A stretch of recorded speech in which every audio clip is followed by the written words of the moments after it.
ચાલો આજે એક એવી વાર્તામાં ડૂબકી મારીએ જે દિલને સ્પર્શી જાય.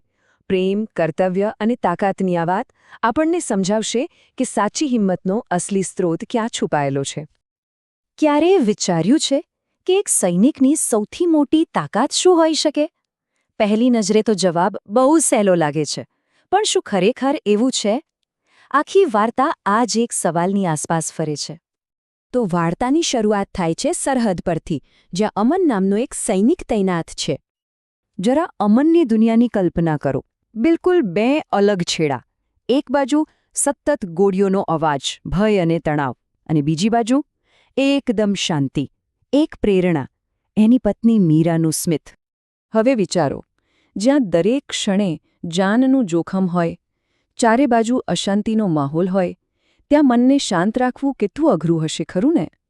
પણ અમન માટે મીરાનું સ્મિત એ ખાલી એક યાદ નહોતી. ના, એ તો એના માટે એક રક્ષણ કવચ જેવું હતું.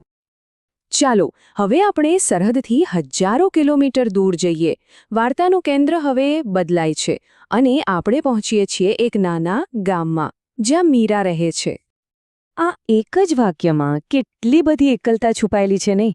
એની લડાઈ કોઈ દુશ્મન કે ગોળીઓ સામે નહોતી.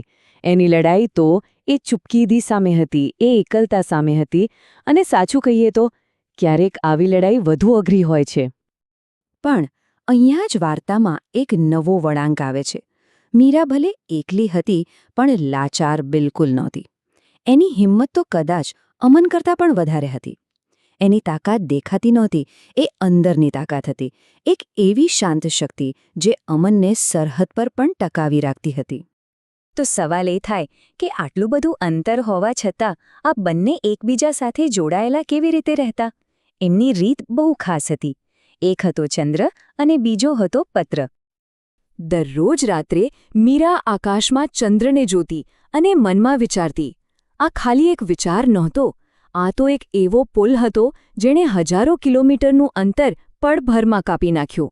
કારણ કે આકાશ એક હતું, ચંદ્ર પણ એક જ હતો, અને એ જ એમને જોડતો હતો. અને હવે જોઈએ કે આ જોડાણ અમનને કેવી રીતે હિંમત આપતો.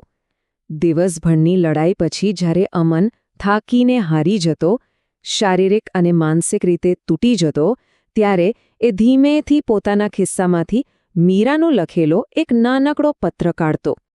અને એ પત્રમાં શું લખ્યું હતું ખબર છે? ફક્ત એટલું જ, તમે બસ સુરક્ષિત રહો, એમાં જ મારી સૌથી મોટી ખુશી છે. વિચારો જરા, આ શબ્દોમાં કેટલી તાકાત હશે! મીરાને પોતાની નહીં પણ અમનની સુરક્ષાની ચિંતા હતી. અને બસ આ નિઃસ્વાર્થ પ્રેમ જ તો અમનની અસલી હિંમત હતો. સારું, હવે વાર્તા એક એવા વળાંક પર આવે છે જે બધું બદલી નાખશે. તેમના જીવનનો સૌથી મોટો અને સૌથી અઘરો પડકાર. એક દિવસ અમન ઘરે પાછો ફર્યો, પણ ઘાયલ થઈને. જે દેશની રક્ષા કરતો હતો એ આજે પોતે ઘાયલ હતો, કમજોર હતો. પણ હવે જે થયું એ ખરેખર અદ્ભુત હતું. મીરાએ શું કર્યું? એણે અમનના શરીર પરના ઘા જોયા, પણ એનાથી પહેલાં એણે એના મનના ડરને મટાડ્યો. એણે એને હિંમત આપી. જાણે પળભરમાં જ ભૂમિકા બદલાઈ ગઈ. જેની સલામતી માટે એ પ્રાર્થના કરતી હતી, આજે એ પોતે જ એની રક્ષક બની ગઈ હતી. એણે અમનને કહ્યું, તમે દેશની રક્ષા કરી, હવે તમારી રક્ષા કરવાનો વારો મારો છે. આ ક્ષણે મીરા ખાલી એક પત્ની નહોતી, એ એક યોદ્ધા હતી. એની અંદરની જે તાકાત હતી એ હવે અમન માટે ઢાલ બનીને સામે આવી હતી. આ બધું જોઈને અને અનુભવીને અમનને એક એવી વાત સમજાઈ જે કદાચ સરહદ પર ગોળીઓના અવાજમાં એ ક્યારેય નહોતો સમજી શક્યો. અમનના ચહેરા પર એક સ્મિત આવ્યો, પણ આ સ્મિત અલગ હતું. આ હારનું નહીં, પણ ઊંડી સમજણનું સ્મિત હતું. એ વાતને સમજવાનું સ્મિત કે એ જે તાકાત અને હિંમત સરહદ પર શોધતો હતો, એનો સાચો સ્ત્રોત તો હંમેશા એની સાથે, એના ઘરમાં જ હતો. કારણ કે એ સમજી ગયો હતો કે દેશની તાકાત સૈનિકોથી છે, પણ સૈનિકોની તાકાત એમની પત્નીઓથી છે. સૈનિકો આપણી ઢાલ છે, એ સાચું, પણ એ ઢાલને મજબૂત કોણ રાખે છે? એ લોકો જે ચૂપચાપ એમની પાછળ ઊભા રહીને એમને હિંમત આપતા રહે છે. તો આ વાર્તા આપણને બધાને એક સવાલ પૂછે છે. આપણા જીવનમાં તાકાતનો સાચો સ્ત્રોત કોણ છે? આપણા જીવનમાં એવા અદૃશ્ય આધાર સ્તંભ કોણ છે જેમની શાંત પણ મજબૂત હિંમત આપણને રોજ મુશ્કેલીઓનો સામનો કરવાની શક્તિ આપે છે? જરા વિચારજો.